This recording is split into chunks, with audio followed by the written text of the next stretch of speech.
reset is machine reset. Then we have the IOs for the electrician. Here, if you follow the schematic, you'll find all those numbers. Let's pick this one, and that's a brake. So you have here, it's an output card. It's an output card, 310 D23, so it's page 310.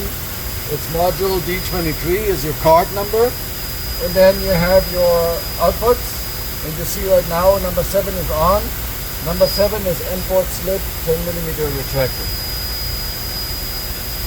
So there you can verify that whatever you want to see, that the output is coming on and whatever. So if you have a burned output, you will see a green here, but you have no 24 volt on your card. Because the electronic tells the output to come on. This is what you see here, but you don't measure anything. Not output. So you have your card is bad. And I think we did send one replacement card for the input card. So you also, I mentioned, I don't know who I talked to, that you just take the cards out from the old cabinet. Randy. So then whatever you can salvage there as a part is Yep. good to have on hand. Yep, he did that. It was Randy you talked to. I remember that. So Did he it's get them out already? very seldom that we see bad cards, but it does happen. But it's nothing what you should expect or so. If it happens, it's good to have one card, Yeah. but if not, then it's fine. So what's happening to the electronics, like in general, not just the log stacker, like also robotics, the cabinet and everything, your relay contacts, they have almost no current. So if they build an oxidation layer, they give bad contacts, which is also true for your press.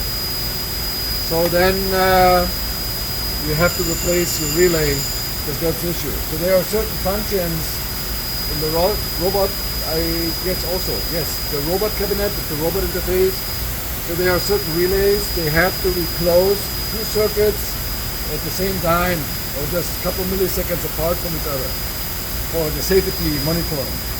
So if you have an oxidation layer on it, then you get reset problems for your ESOP. So that's when you have to keep that in your mind, say, hey, there's maybe just oxidation issue. For the cards, that's also when, I guess it was Randy, that's when we asked him, okay, he lost one, or we thought he lost one. If the bus, they have couple fingers, they make connections. So if they oxidize, if the system gets older, then they lose contact. So you need to just pull the card, put it back in a couple times, and then most likely you will be good for whatever years to come. But yeah, if that oxidation builds up, then it builds up. So we had that in Jefferson City some time ago, some years ago. So it's just from customer to customer is different. How sealed your air is? Do you have air conditioning or not? Do you have any other chemical from the ink, from the press or whatever in the air? So there's no rule. Some customers you never have that issue. Other customers you do have that issue. So therefore I don't know what to say. Probably these strapping units that set in an un-air conditioned, unheated building where they strap products outside. I bet they have a lot of problem with oxidation. Oh yeah. That's a pretty good tip, so running in and out. Correct it.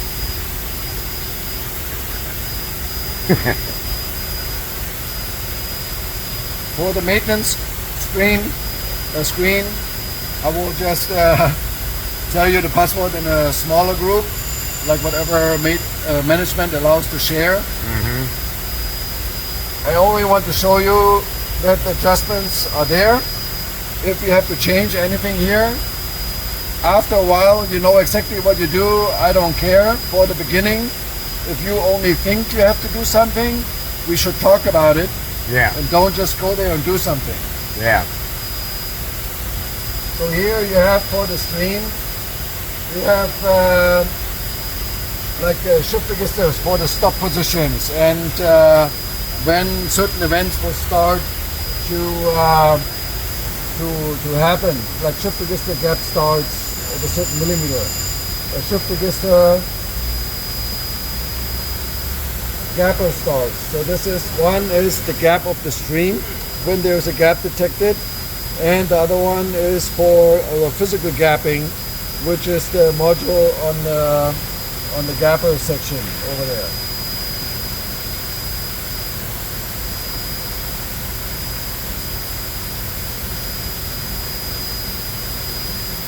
Separation unit down. There's also some tweaking of positions and so on. So you see it's something very specific. So there is a lot of stuff which can be adjusted. For you, it's good to know that there are those screens where you can have access to it. But this is nothing where you should start tomorrow Don't and play in try it. your new adventure. Yeah, no. Like speed settings, speed shoot in 50 centimeters per second. So what's important for you? Presswagen, you have your speed settings with pin, without pin. You remember that we spoke about it. So log building without pin. So if your Presswagen was running away and your pin became loose, so your green light turned off, it will slow down to 60%. So then it's waiting for the paper to catch up, and then it's green again. So then you see here it's 100%. So now you have a 1-to-1 ratio when it moves with the paper. And as I said, the program is in a way that we allow for paper swelling in the log because the paper is expanding.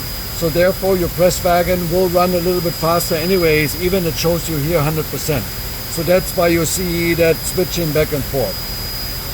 But this is a normal thing, and then for you as maintenance guys, if you see that, there's nothing wrong with the machine. This is a normal thing to happen. The only thing is when it runs totally away, you have to be checking that your pin is freely moving. Because if, what I see, when you had a jam with your end port, so now your pin gets bent a little bit, then Chicken. it's sticking in there, or like it's not moving at all. So then your machine will run, but it runs with the wrong speed setting.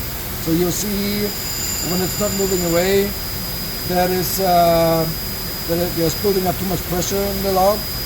Or the other way, when it always runs away, and then it gets stuck in there, and your Presswagen, as soon as he takes action, the Presswagen is running away.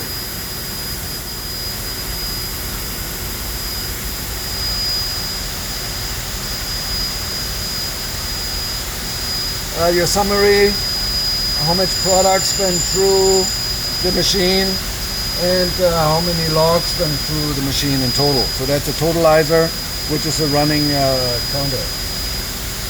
And actually here was not that much. 199,000 logs is not that bad. I saw way worse. Okay, here then it's not too much. The forklift for all the timer. Let's go step by step. Here we have a photo eye right here, which is detecting that the product is running into the spiral. And that also is important for us for the timer to track a gap.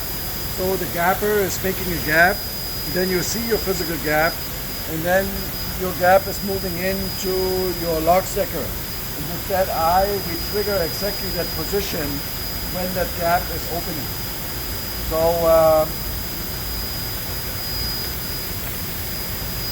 and I think it's like incomplete product not detected or something like that. So this is that eye here. The gapper, just the gapper, we have the laser cutter in here, there's nothing. If we would take that cover off, there you see our pulse coder, which is the heart for all the tracking and everything. So what it does, there's already some screws missing, so we can.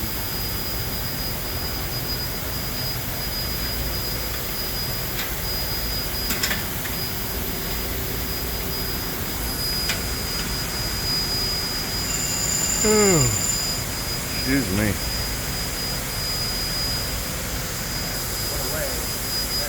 Maintenance wise, on the other side also, Dying. Go ahead, yeah. the squeeze puller, they are on a floating design. So the cylinder here, they control how much pressure you give to your squeeze puller. The setting is up there on top.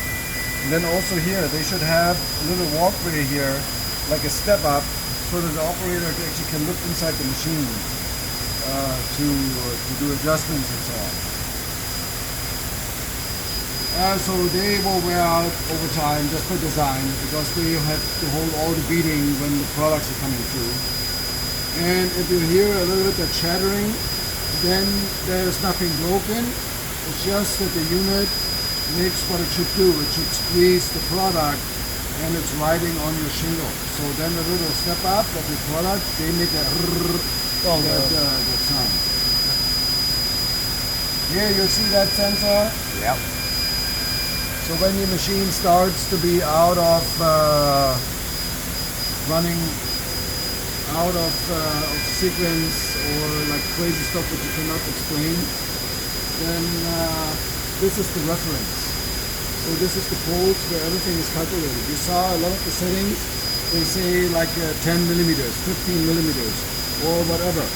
So here, each pulse has a certain amount of travel distance. So that's how some of the parameters are taking their reference. Because if this is so many pulses is like 1 inch, we stay in American use. All the timing belts, they just need regular inspection, but they usually last you a very long time. Now these are actually brand new, ain't they? Right now, all this. Why? It is not. No. This is not brand new. Crossover is got- Okay. There is a lot of, So really, that yeah. is what's brand new. From there all over to the Everything there. is Okay, white. coming right here. Yeah, everything. This is there all- new. This yeah, is this- all okay. But there was a box and a pallet of belts over there, and a lot of them are Rema. And those are all probably in there. all the bearings, sliding bearings, other bearings, they are, even that one has a grease nipple here. The bearings are sealed lifetime grease bearings. So that nipple here is by design. It belongs to that collar, but the bearing in there is not an open bearing. It is It's a a seal. closed bearing. So you can grease it if it makes you happy, But you're not gonna do. Yeah, no, but it doesn't do anything. no. Then also for your shuttles, the linear bearings, they all lifetime grease. And since we are dealing with the paper, they do wear out because the paper dust will suck out all the lubricant. So then over time they do go bad. Then your seal starts going bad. So this has been something also which is not happening like in a short term. But since you take that over as used equipment, you have to have it on your inspection list. So you do a visual and a wiggle. So see, okay, you play anything or everything looks still good. And then also there with the bearings, with all of them, they don't break overnight. They do give you time to get your replacements in if you stay ahead with your maintenance. So as you do, or actually I don't know, we do a lot of customers, they have a schedule on the press for maintenance. Also in your schedule, work in some time for the post-press. So you can do your visual, like the robot head, the machines, like sensor cleaning and stuff like that should be operational. The operator should be responsible for that. Opening something, taking a look at here, left and right, or whatever, this is your job. And this is not something you do all the time. If you have like opening of guards once a year, this is totally fine.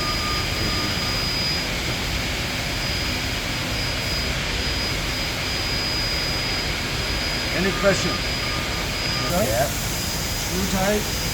The red is the regular one, but it's also silver you can loosen up. No. Red you have to heat it. I thought that was what? No. Red you gotta heat to get it off. That's right, yeah, because blue's like the normal strength. Red's Blue that is extra normal strength. strength. Yeah, red's that extra strength fucking Red, motherfucker. you really don't want to have to take red back out. You don't take red back out. You don't want to. You replace. Blue is take out of it. Yeah, blue.